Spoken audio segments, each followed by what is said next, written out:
Welcome back to another episode of Quick Picks with the Geek. I am your host, Bro Power the Geek. All right, folks, get your popcorn ready, because we've got a lightweight rematch that's spicier than a bowl of ghost pepper chili. Islam Makhachev is taking on Arman Tsarukyan in a fight that feels like deja vu, but with higher stakes, bigger muscles, and probably fewer takedown feints. It's champ versus challenger, dominance versus determination, and beard versus beard. Let's dive in. Islam Makhachev.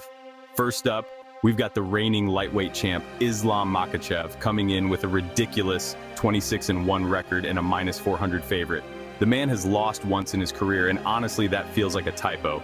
He's been smashing through the division like it owes him money, and every time he fights, it's like watching someone play chess against an opponent who doesn't know the rules. Islam is basically Khabib 2.0. The grappling, impeccable. The takedown defense, rock solid. The striking, well, it's like when your backup quarterback suddenly starts throwing touchdowns. You didn't expect it, but here we are. The man has evolved into a complete fighter. He doesn't just wrestle you to the ground and smother you like a weighted blanket. He's now out here head-kicking dudes into oblivion, as Charles Oliveira learned the hard way. Islam is scary, folks. He's like that one friend who's good at everything, sports, video games, cooking, and you're just sitting there like, can you not? But he's not perfect. His first fight with Arman was razor close, and while Islam won, it wasn't the domination we've come to expect from him. So could history repeat itself, but in reverse? Arman Tsarukyan. Now let's talk about Arman Tsarukyan, the +300 underdog with a 22-3 record. If Islam is Khabib 2.0, Arman is like the beta version of Islam that's been getting constant updates. This guy is a monster. He's got cardio for days, striking that's crisp and powerful, and wrestling that's so good it makes you question what they're putting in the water over in Armenia. Arman's UFC debut was against Islam Makhachev. Let that sink in. Most people ease into the UFC with a fight against some guy who's there to collect a paycheck, but no, Arman gets Islam in his very first bout and gives him the fight of his life. That tells you everything you need to know about this dude. Since then, Arman has been on a tear, upgrading his striking, sharpening his grappling, and adding devastating ground and pound to his arsenal. The man fights like he's late for an important meeting. He's fast, he's aggressive, and he's relentless. But here's the thing. Arman's losses have come when he gets out-grappled or slowed down. And guess who's really, really good at grappling and controlling the pace? Yeah, the guy standing across from him on fight night. So, who wins? Alright, let's get into the nitty-gritty. This fight is going to be all about who can impose their game plan. If Islam gets on top, it's going to be a long night for Arman.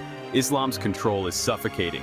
He's not just holding you down, he's breaking your will, eating up the clock, and making you wonder why you ever thought MMA was a good career choice. Arman's got great scrambling ability, but once Islam settles into a dominant position, it's like trying to get a cat off your lap without being scratched. But if Arman can keep the fight standing or even reverse some of those grappling exchanges, things get interesting.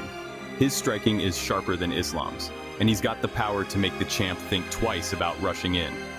Arman has the tools to make this competitive, but he's going to need the performance of a lifetime to pull off the upset. The cardio battle will also be crucial. Islam has shown he can go 5 rounds at a steady pace, but Arman fights like he's got a battery pack strapped to his back. If he can push the pace and make Islam work, we could see the champ start to fade. Official pick. Alright, here it is. My official pick is Arman Tsarukyan, but let me be clear, I'm not exactly betting the house on this one. Picking against Islam is like betting against gravity. It just feels wrong. But Arman has the tools to make this a dogfight, and if anyone is going to dethrone Islam, it's someone with his skill set. That said, Arman will need to fight the perfect fight. He can't let Islam get comfortable, and he has to capitalize on every mistake the champ makes, which, spoiler alert, won't be many. But hey, if Leon Edwards can pull off a Hail Mary head kick, maybe Arman can shock the world too. So, yeah, I'm picking Arman, but if Islam comes out and ragdolls him for 5 rounds, don't come at me, bro. This is MMA, folks, and anything can happen. Now sit back, relax, and prepare for what's sure to be a chess match with punches. If you enjoyed this, go ahead and smash that like button. If you haven't subscribed yet, what are you waiting for? Hit that subscribe button and turn on notifications so you don't miss a beat when the next video drops. And don't be shy. Leave a comment below and let me know who you got winning this fight. Let's see who really has the crystal ball around here. Until next time.